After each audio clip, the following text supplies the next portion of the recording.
पीले दांत वाली बहू। रंजना कभी ब्रश नहीं करती थी। उसे कितनी बार उसके माँ बाप ने डांटा, लेकिन उसका कोई असर उस पर होता ही नहीं था, जिस कारण से उसके दांत पीले पीले हो जाते हैं।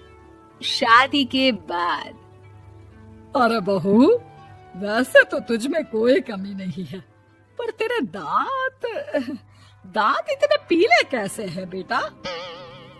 कैसे मतलब? कोई सर्जरी थोड़ी ना कराइए। वो तो क्या नाम, मैं ब्रश नहीं करती थी तो पीले हो गए। अब क्या करूं? आप कहे तो लाल करवा लूं या फिर काले? यार ये क्या है, क्यों माँ से लड़ रही हो? लड़ रही हूँ? अरे मैं लड़ रही हूँ या ये बोल रही है कि दांत पीले हैं, पीले। अरे तपस्या थोड़ी ना की है इन्हें पीले करने के लिए। बकायदा ब्रश नहीं किया है 20 साल तक, तब जाकर। छी, कैसी बात कर रही हो? ये उस वक्त तो पीले नहीं थे जब हम लोग तुम्हें देखने आए थे। अरे तब साफ करवा लिया होगा डेंटिस्ट के पास जाकर। अब देखो कैसे पीले पीले लग रहे हैं। रंजना सास की तरफ गुस्से से देखती है। फिर शुरू हो गई पीले पीले पीले। अरे पीले तो तब भी थे जब मेरे हाथ का रसगुल्ला उड़ा उड़ा कर खा रही थी और बोल रही थी, लड़की नहीं गुणों का खजाना दे रहे भाई साहब आप। खैर, अब वो लोग करते भी तो क्या करते, पीले दांत वाली बहू पल्ले पड़ी थी तो झेलना तो था ही। एक दिन कीर्तन में रंजना गाना गा रही थी। अरे कमला बहन, माँ का द्वार है, यहाँ तो सब शुद्ध होकर आते हैं, फिर अपनी बहू को ब्रश भी नहीं करवाती तुम। दूर से पीले पीले दांत भक्ति में बाधा उत्पन्न कर रहे हैं। अरे कोई 2 साल के बच्चे थोड़ी ना लेकर आई हूँ मैं बहू बनाकर। अच्छी खासी लड़की है, अरे कैसे करवाऊं ब्रश? ये तो उसे खुद करना चाहिए ना। अब माँ बाप तो इसके जैसे तैसे निपटा दिए, ये नहीं सोचा कि सास कैसे संभालेगी। सास बहू को लेकर घर आ जाती है, लेकिन सोच लेती है कि अब इसे लेकर कहीं नहीं जाएगी। अगले रोज बहू कहती है, अरे क्या हो गया, मंदिर नहीं जाना क्या? कीर्तन का वक्त हो रहा है। मेरी मधुर वाणी से कान्हा जी जागते हैं और सोते हैं। आप तो जानती है ना उनकी भक्ति में कितना मन लगता है मेरा। वो क्या है ना, तबीयत ठीक नहीं लग रही है मेरी, आराम करूंगी मैं। तबीयत ठीक नहीं लग रही? अभी तो मिथुन के गाने पर नाच रही थी आप, और अब बोल रही है कि तबीयत ठीक नहीं लग रही। अरे भक्ति में मन लगा लो सासू माँ, ऊपर जाना है, क्या मुंह दिखाओगी आप? हाँ? सास को बहू की बात पर गुस्सा आ जाता है। मैं क्या मुंह दिखाऊंगी, इसकी चिंता तो ना कर, समझी? अपने मुंह की चिंता कर, जो ये पीले पीले दांत लेकर हर जगह पहुंच जाती है। पता है लोग कितना मजाक बनाते हैं। ना जी ना, मैं नहीं जाना कहीं तेरे साथ। तो ये बात है, कोई ना, मत जाओ, मैं अपने कमरे में ही बैठकर भक्ति कर लूंगी। ऊपर वाला दांत थोड़ी ना देखता है, मन देखता है, भावना देखता है।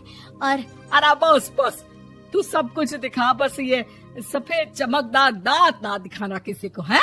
जा यहाँ से। बहू को सास की बात का कोई फर्क नहीं पड़ता, वो तो जैसी थी वैसी ही रह जाती है। सुबह नहाकर किचन में खाना बनाना, फिर खाना खाना, कीर्तन भजन करना और सो जाना। एक दिन, माँ जी मैं सहेली के घर जा रही हूँ, शाम को लेट आऊंगी। हाँ हाँ तो जाना, मैंने कौन सा तेरी आरती करनी है घर पर बैठकर। रंजना सहेली के घर जाती है, जहाँ वो पार्टी में जाने की तैयारी कर रही होती है। अरे शिखा, कहाँ जाने की तैयारी कर रही है? मैं गलत वक्त पर आ गई क्या? अरे नहीं यार, उल्टा सही वक्त पर आ गया। मैंने ये साड़ी और ज्वेलरी निकाली है यार, शाम को इनके ऑफिस की एक पार्टी में जाना है। बताना कैसा लग रहा है ये सब? नहीं यार, इस ड्रेस के साथ तो वो वाली ज्वेलरी अच्छी लगेगी। हाँ हाँ सही बोल रही है, मैंने ध्यान ही नहीं दिया। वैसे तो हमेशा से मस्त फैशन सेंस रखती है। तो बड़ा जाती होगी ना पति के साथ पार्टी में। रंजना कुछ नहीं बोलती, बस सोचती है कि यार काश ये बात सही हो जाती, पर मैं क्यों नहीं जाती पार्टी में? क्या इन लोगों की कोई पार्टी होती नहीं होगी? रंजना घर आती है और रात में पति से सवाल करती है, एक बात बताइए, आप मुझे किसी पार्टी में क्यों नहीं ले जाते? क्या आपकी यहाँ ऑफिस में पार्टी नहीं होती? पति बेचारा क्या कहता कि दांत पीले हैं तुम्हारे इसलिए। अरे कोई पार्टी होती नहीं हम लोगों के ऑफिस में, तो कहाँ से लेकर जाऊं? और मार्केट, मॉल, कहीं वीकेंड घूमना, कहीं तो। अरे यार, सारे हफ्ते में एक छुट्टी मिलती है, तो सोचता हूँ कि आराम ही कर लूं। क्यों? रंजना मन मार के रह जाती है। पहले कभी सास के साथ मंदिर जाया करती थी, लेकिन वो भी सास ने ले जाना बंद कर दिया। घर बैठी बैठी रंजना बोर हो जाती है। तभी उसे आइडिया आता है और वो मायके जाने का सोचती है। सासू माँ, 2 दिनों के लिए मम्मी के घर जा रही हूँ। अच्छा अच्छा, ठीक है, आराम से जा। और हाँ, माँ से कुछ अच्छी आदत सीख कर आना कि कैसे शरीर के हर भाग की तरह दांतों की सफाई भी जरूरी होती है, समझी? शुरू हो गई ना आप।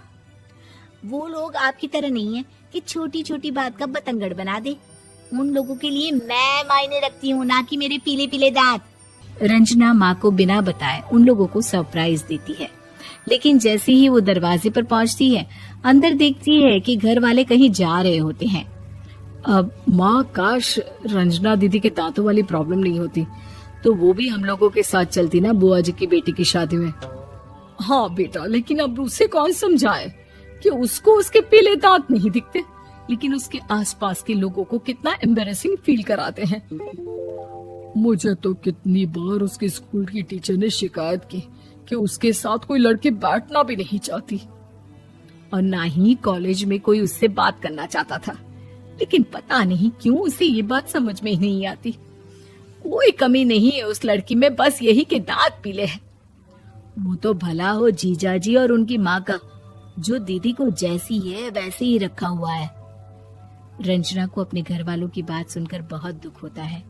वो सोचती है कि वो क्या करे, लेकिन फिर वो सीधा डेंटिस्ट के पास जाती है, अपने दांत चमकाती है और कसम खाती है कि वो रोज ब्रश करेगी। अरे क्या हो गया? तुम तो 2 दिनों के लिए गई थी ना, पर कोई ना, अच्छा है, चलो आ गई तो। रंजना सास के सामने आकर खड़ी हो जाती है और पूरी स्माइल करती है, उसके चमकदार दांतों को दिखाती हुई। हैं?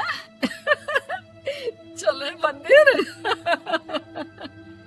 माँ, मुझे माफ कर दीजिए, मैंने आप लोगों को बहुत एम्बैरेसिंग फील करवाया। मैं आज से रोज ब्रश करूंगी।